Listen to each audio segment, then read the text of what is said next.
वो जाए।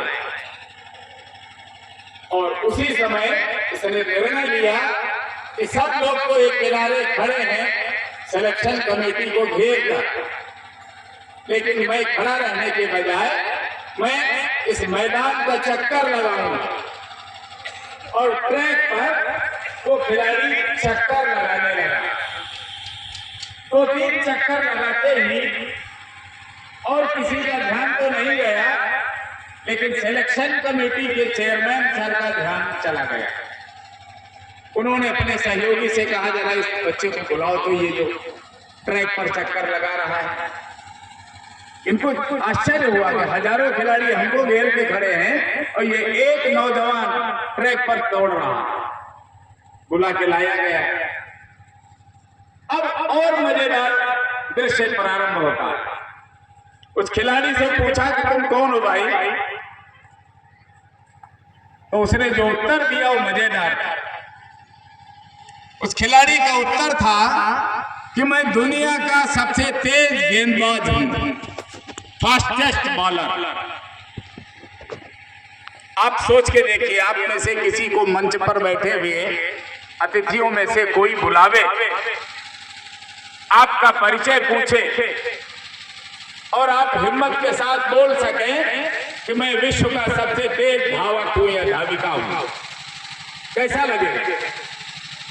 वैसा ही दृश्य वहां भी हुआ। वो चेयरमैन सर मुस्कुराने लगे। आसपास जो लोग खड़े सुन रहे थे वो भी मुस्कुराए। देखो कैसा मूर्ख है, कह रहा मैं दुनिया के सबसे तेज बॉलर हूं। चेयरमैन सर ने कहा, अच्छा तो हमारी टीम के लिए बॉलिंग करोगे? बोले हाँ करेंगे। बॉल मंगाई गई। सिलेक्शन का जो क्रम चल रहा था, ट्रायल चल रहा था, एक साइड में बैट्समैन खड़ा था, एक साइड से बॉलिंग करने के लिए इनको कहा गया। पहली बॉल बैट्समैन को प्राप्त हुई। बल्ले पे बॉल के लगते ही बैट्समैन का हाथ झनझना गया। इतनी तेज थी बॉल। उसने अपना बैट जमा कर दिया कि हाथ मुझे हाथ नहीं तोड़वाना। दूसरा खिलाड़ी को लाया गया बैटिंग करने के लिए।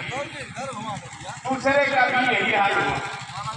बॉल तो फेस की, लेकिन हाथ झलना गया। उसने भी बैट जमा कर दिया।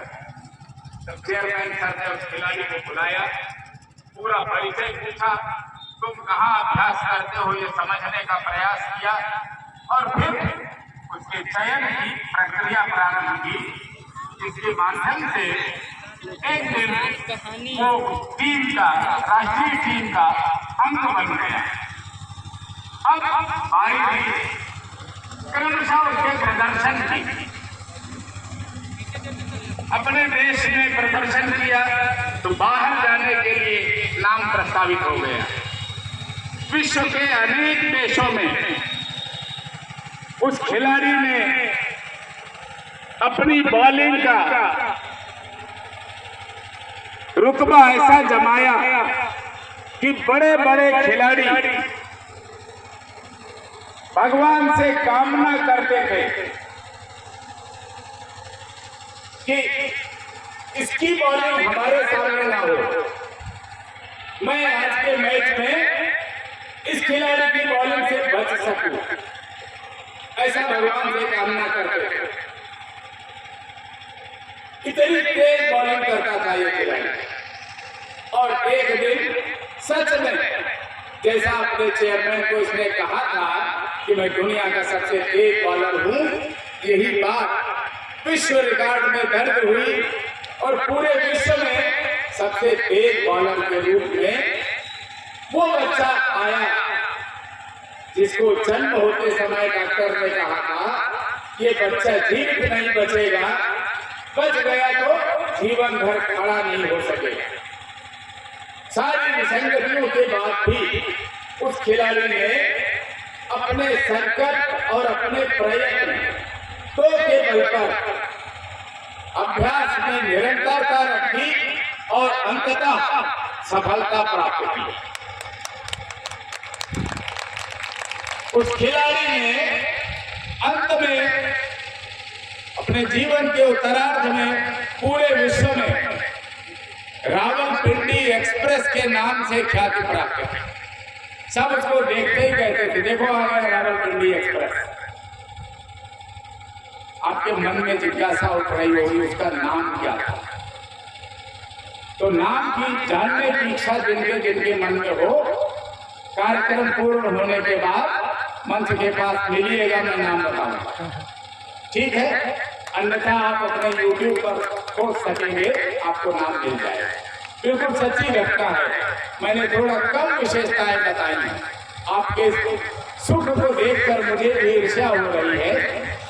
आप धूप में बैठे हुए हैं, धूप का आनंद ले रहे हैं, तो अधिक देर आप आनंद न ले सके, इस भावना के साथ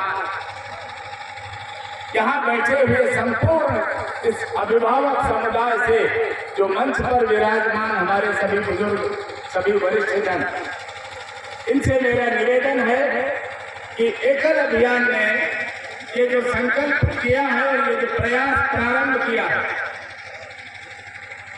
हम किसी सरकारी तंत्र का विकल्प नहीं बनना चाहते। हमारा बहुत सरल सपना है, हम भारत के गांव-गांव में, उनमें भी लक्ष्य लिया है हमने अपने देश के 4 लाख गांव में कबड्डी का पाला बने और कुश्ती का अखाड़ा बने, जिनसे जो खिलाड़ी डेवलप हो वो आगे चलकर इस देश के सरकारी क्रीड़ा तंत्र को उपलब्ध हो। जब तक उन्हें सिलेक्शन कैंप लगाना हो, हमारे बच्चे उनके पास तक पहुंच सके, जिससे कि उनको प्रतिभा का अभाव न रहे। तो देश भर में चल रहे एकल विद्यालय खिलाड़ियों की नर्सरी के रूप में ख्याति प्राप्त करें, इसी कामना और आप सब सफल हो, इसकी शुभकामना के साथ मैं अपनी वाणी को विराम देता हूं।